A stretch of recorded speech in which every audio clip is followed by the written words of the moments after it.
What's your feel as you go from retiring 13 consecutive to the inning just kind of wouldn't stop? Yeah, I mean, it definitely happened fast. Felt like I made decent pitches, not great pitches, not horrible pitches into those batters all consecutively, and they put good swings on them. They're good hitters, and just unfortunate that it all was on a row, and cost the team the game, and just gotta learn from it.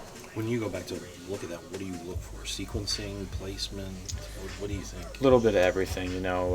This is now my am I being predictable? Like this is my second time in being a starter in the big leagues now. It's like, how are they approaching me? Am I facing these guys? I faced them 4 times now in the last year.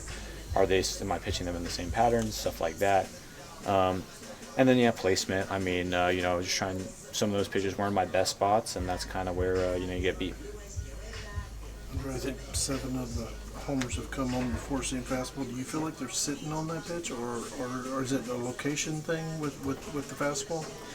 0 counts. That's something I'm trying to be super aggressive with, get ahead. That's what we preach here. That's what they preach at a lot of organizations. So I'm trying to be the best version of myself at that. I can be predictable in how often I throw it, especially when, like I said, he's, Bobby Witt. I faced him, I feel like 20 times now in the last year. I faced him a lot, and so he's got to see it a couple of times. So I had a little bit of hunch. Maybe I should treat that like it's the 4th at-bat of the game, not the 1st at-bat of the game. But guessed wrong, and he punished me for it, but he's a really good hitter.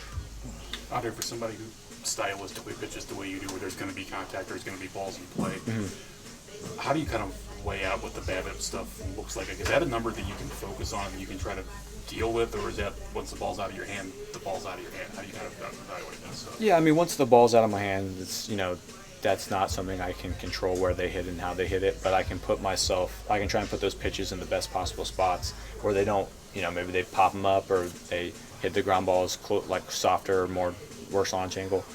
So there's a better chance for being outs. BABIP, it's part of it, but when I throw my sinker out over the plate, they're able to hit the other way. When I throw my four seam on the arm side, they're able to pull it, lift it in the air. So there's stuff like that I have control over.